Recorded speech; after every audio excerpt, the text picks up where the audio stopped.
Today, nasa harapan natin yung Kia Sonet K-Style Edition. Ayan, kung mapapansin niyo, this is the Kia Sonet K-Style Edition. Malalaman niyo na K-Style dahil nakalagay dito mismo, sticker K-Style Edition. And madali siyang ma-identify sa kulay pa lang niya. Because dito sa K-Style Edition ng Kia Sonet, dyan lang na-release yung ganitong klase ng kulay, no? Silver. Maganda yung pagkaka-finish. Very good. And mapapansin niyo rin yung kanyang mugs. Ayan. Iba na yung mugs sa dating Kia Sonet. Ayun yung dating nating Kia Sonet. Yan yung mugs niya. And dito sa K-Style Edition, ayan. Maganda yung mugs niya, mga ka-fixit. And iba na rin yung brand and model ng kanyang gulong. So yung gulong niya is Nexen 205/55 R16. Same size dun sa Kia Sonet na MT, sa LX, EX, and SX. So ito nga pala is SX K-Style Edition, no? Ayan, and meron siyang silver lining dito sa kanyang cladding. Ayan. So pareho din naman halos ng mga Kia Sonet. Ang pinagkaiba lang yung edition niya, no? So yung pricing nito is slightly higher than the SX version ng Kia Sonet. So nasa 1.2 to, no? 1,200,018. 1,218,000. So naka-promo sila ngayon, less 60,000 discount. Ayan, 34,000 down payment. Ang 5 years niya is around 25,580 kapag na-down payment kayo ng 34,000. So very nice, ang ganda. Meron din po yung sunroof. Ito po ko sa inyo. Ayan. So yung SX variant po kasi merong sunroof, no? And yung makina po nito is kapareho din naman nung LX, EX, and MT, no? SX Edition. Pare-pareho sila, 1.5 liter 4-cylinder po yan, dual injector.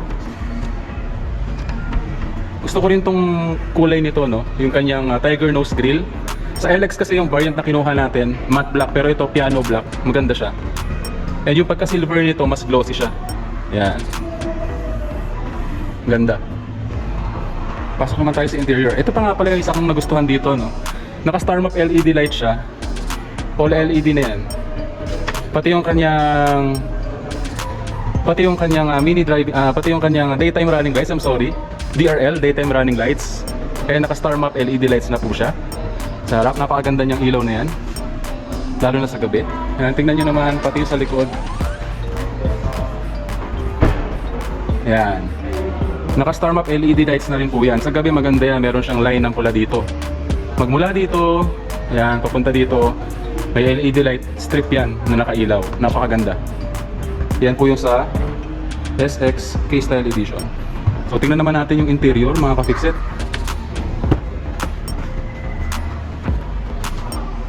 Ayan. Pagdating sa interior, dito pa lang sa pintuan, makikita mo na yung pagka-premium niya. Plastic dito, silver accents, tapos may leather dito. Yung sa LX version namin wala to. Okay? Same yung buttons, pareho sa LX, EX, SX, and MT. Ayan. Mga lagay ng cup holders. Ayan, same pa rin naman halos yung mga controls, no? Pinagkaiba lang napansin ko, dito pa lang sa upuan. Ayan, syempre naka-leather seats na siya. Two-tone na leather seats. Tapos ang ganda ng pagkaka-stitch niya dito. Very nice. Tapos yung kanyang steering wheel, naka-leather wrap. Ayan, may leather wrap siya. Ang sarap sa kamay. Okay.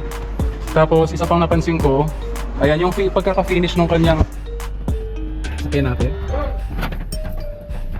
Ayan. Ang ganda ng pagkaka-finish nitong parang may pagkakaiba doon sa LX version na kinuha natin, no? Ito, kagaya nito, naka-piano black siya, yung sa akin matte black.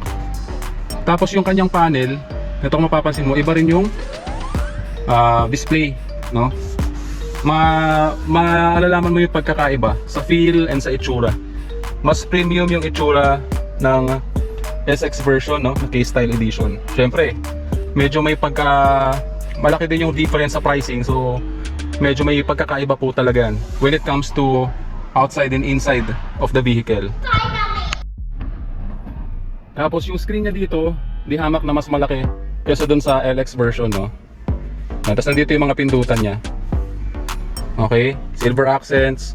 O, pati yung pindutan ng temperature, auto, AC yan. Iba na din. Iba na rin yung itsura. So I assume syempre kung yung LX version naka wireless Android Auto, Apple CarPlay, ganun din to syempre. Tapos may wireless charging na rin to. Ayan, wireless charging ng phone dito. And syempre mga USB ports, USB Type-C. Ayan, very nice. At syempre naka-keyless entry na rin to, no? Iba yung susi nito kasi sa LX version. Naka-engine start and stop. Ayan, very nice. Yan yung technology din na pwede mong i-start siya via remote, no? I personally encountered that, no, nung may release na unit kanina, nakita ko paano in-start and stop yung unit gamit yung remote mismo dun sa SX version. Hindi nga lang K-Style Edition yun. Pero pareho nito, may ganong function siya. So same pa rin, pati yung glove box. Ayan, pareho din naman dun sa ibang mga version. Ayan, same engine. Ang technically yung pinagkaiba lang din talaga ng K-Style Edition dun sa ibang mga versions ng Kia Sonet is the styling, no? Kaya nga siya tinawag na K-Style kasi yung styling niya iba dun sa ibang mga variant ng Kia Sonet. Kagaya na mapapansin niyo kanina dun sa mugs and sa pagkakapintura sa kanya, yung mga stickers. So yun yung edition niya, K-Style. Very nice, no? Very premium yung itsura niya. And ang pinaka nagustuhan ko sa version na to, meron siyang sunroof. Ito mapapansin niyo. Yan, ganda. Sunroof. Kung afford ko nga lang tong ganitong edition, itong edition na to ang kinuha ko, no. Kaso syempre medyo hindi tayo biniyayaan at hindi tayo anak ng kontraktor, kaya ang kaya lang natin is the LX version. Okay? Very nice, ang ganda niyan. Lalo na kapag meron kayong road trip sa ulanan. Ayan. Aba, meron din palang pindutan. Ito isa sunroof. Ayan, itong pindutan na to. So wala yan sa ibang mga version, no. Very nice, syempre. Yan. The usual, no? Ay, ito po pala napansin ko. Ay, ito parang pareho lang din naman sa LX version. Ayan, ganito din yung pagkaka-finish ng interior niya. Ayan. Yung leather seats lang din talaga pinagkaiba. Tsaka ito, sa LX version kasi wala siyang ganito yung pagka-piano finish. Iba yung sa LX version, no? Yan. Syempre, wireless charging, wala rin kami no sa LX version. May mga bitty tiny pieces na pagkakaiba rin talaga.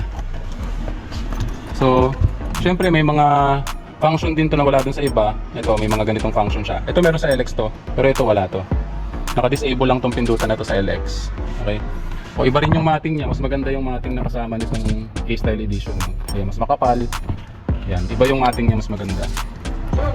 Same pa rin yung adjustment ng upuan. Ito pala, dalawa yung adjustment niya. So, ito yata yung upuan na naitataas na ibababa. Tsaka na syempre na-decline and incline, no? Pati yung upuan niya. Ganda. Tingnan nyo rin natin itong likod. Syempre naka-leather seats na din and may leather accent dito. And pagdating sa front seats niya, yan. Parehong merong lagayan dito, bulsa sa magkabilang side ng upuan. Ganon din naman to, yung aircon vent niya sa likod. And meron din mga charging ports dito, 2 USB Type-C charging ports tsaka lagayan ng phone. Iba rin yung matting niya dito. Ayan. And syempre naka-leather seats yan. Naka two-tone leather seats. Ang ganda. And naitataas baba yung kanyang ayan, sandalan ng ulo. Ganda. Naitataas baba. And meron siya ditong extra cup holders. Yan. Ganda. Very nice ang pagkakagawa. I like the feel. Gusto ko talaga yung leather. Yan. Ang ganda rin ng stitching nitong ano na to, no? Itong upuan na to. Ang ganda nung black accent na dito, tapos meron siyang stitching na kakulay ng mismong leather na uupuan mo. Very nice.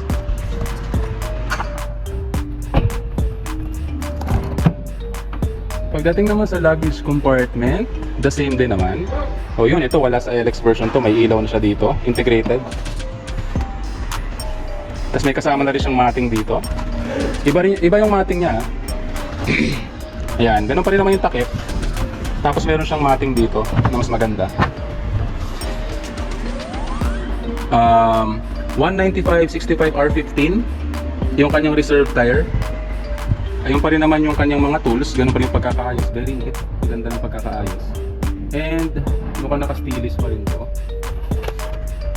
Steelist nga, hindi siya mugs. Yung kanyang reserve tire. Steelist. Yan.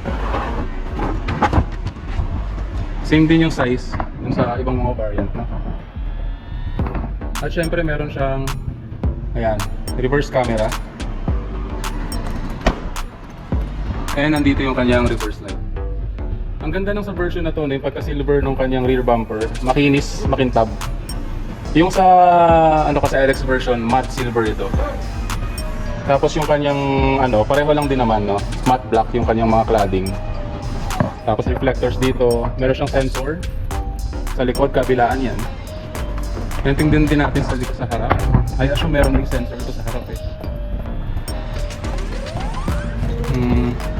Hindi ko makita, wala yatang sensor ito sa harap. I'm not quite sure, no? So syempre pagdating sa engine yan, pareho din naman yan sa ibang 80 version. Check natin.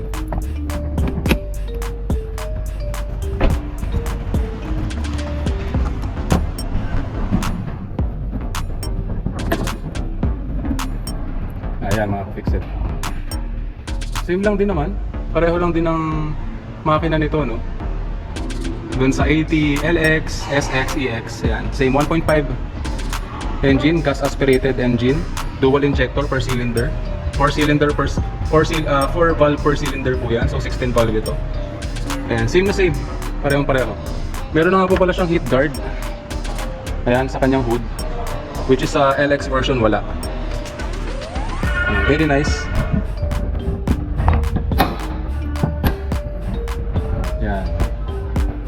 Yan ang Kia Sonet SX K-Style Edition mga ka-fixit. 1,218,000 yan mga ka-fixit. At meron ka ng 1.5 SX K-Style Edition. Yan. Naka-promo sila ngayon, no? December promo sa Kia Bacoor. Baka gusto nyo mag-avail, so less 60,000 discount. 34,000 ang down payment and 25,580 yung magiging monthly ninyo for 5 years.